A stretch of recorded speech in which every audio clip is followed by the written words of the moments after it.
సినిమాలో చూపించినట్టుగా ఇక్కడ మాయ అక్కడికి వెళ్ళలేదు వాడు.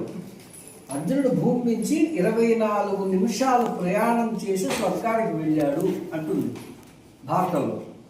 24 నిమిషాలు ప్రయాణం చేశాడు. అంటే మీరు రావడానికి అరగంట గంట పట్టింది కదా, అలాగే అక్కడ టైమింగ్ పట్టింది స్వర్గానికి వెళ్ళడానికి. మీరు భూలోకం అని ఎలా అంటున్నారో స్వర్గ లోకం అది వేరే లోకం అని తప్ప అక్కడ కూడా వేరే వాడు ఉంటే ఉండరు. అయితే మనకన్నా కొంచెం పవర్ఫుల్ ఆత్మలు ఉంటాయి అక్కడ. ఆత్మ అంటే శరీరం కలిగినటువంటి ఆత్మలు ఉంటాయి. దాదాపు 20-25 అడుగులు ఎత్తుంటారు దేవతలు.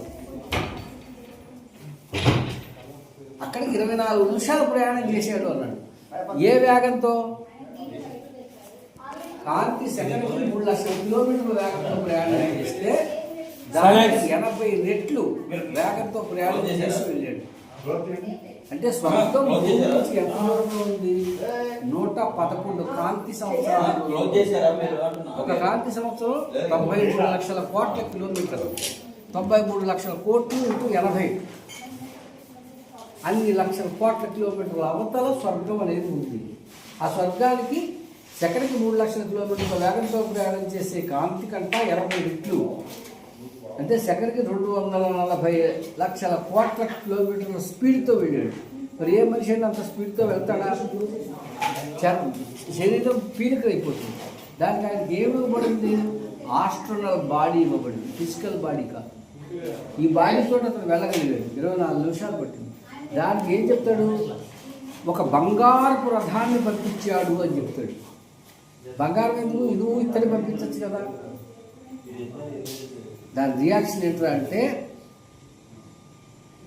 సన్ స్ట్రోక్ నుంచి మిమ్మల్ని కాపాడగలిగేది బంగారం ఒక్కటే. అందుకే హిరణ్య గర్భుడు అంటారు బ్రహ్మని. అంటే బంగారానికి వేడిని హరింపజేసే గుణం అది తప్ప దీని మీద రాదు. అందుకే బంగారు భాగం ఇప్పటికి కూడా మీకు రాకెట్లలో లోపల పోతే ఉంటుంది. ఎందుకు? ఆ లోపల ఉన్నటువంటి ఆస్ట్రోనట్స్కి సూర్యుడు కాకి తట్టుకునేది. మార్స్ మీదకి వెళ్ళాలంటే సూర్యుడు దాటి వెళ్ళాలి. సూర్యుడు దాటి వెళ్ళినప్పుడు భస్మైపోయిపోతారు. అందుకని అదంతా కూడా బంగారంతో తయారు చేస్తారు. హిరణ్యం అందుకే బంగారానికి ఆ వాల్యూ ఎక్కువ. మిగతా అసలు యాక్చువల్గా అందరికి ఉపయోగపడేది ఏంటి? ఇనుము. మీరు బిల్డింగ్ కట్టాలన్నా ఏం చేయాలి? ఇనువే ఉపయోగపడుతుంది. బంగారానికి ఎందుకు వాల్యూ అంటే ఇనుము 300 డిగ్రీలు టెంపరేచర్లో కరిగిపోతుంది. అది 20 లక్షల డిగ్రీ టెంపరేచర్లో కానీ కాదు బంగారం.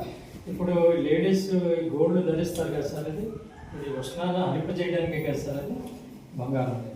యాక్చువల్గా ఇదివరకు ఈ బంగారం గురించి చెప్పబడాల. ఇది ఎప్పటి నుంచి చెప్పబడింది?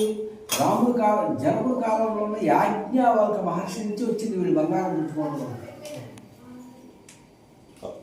అప్పట్లో బంగారం ఇండియాలో లేదు, చైనాలో ఉంది. ఈవెన్ రాముడికి పట్టాభిషేకానికి బంగారు నగలు చీనాంబరాలు వాటిని పంపించింది చైనాకి. కన్ఫ్యూజ్ లేదు. కూర్చోండి.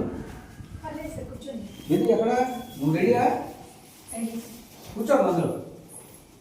ఇంకో లేటే కదా. హాయ్ ఫ్రెండ్స్, నేనండి మీ దాసరి. ఫ్రెండ్స్, వీడియో నచ్చినట్లయితే లైక్ చేసి, కామెంట్ రాసి, షేర్ చేసి ఛానల్ సబ్స్క్రైబ్ చేసుకోండి ఫ్రెండ్స్. ఉంటాను.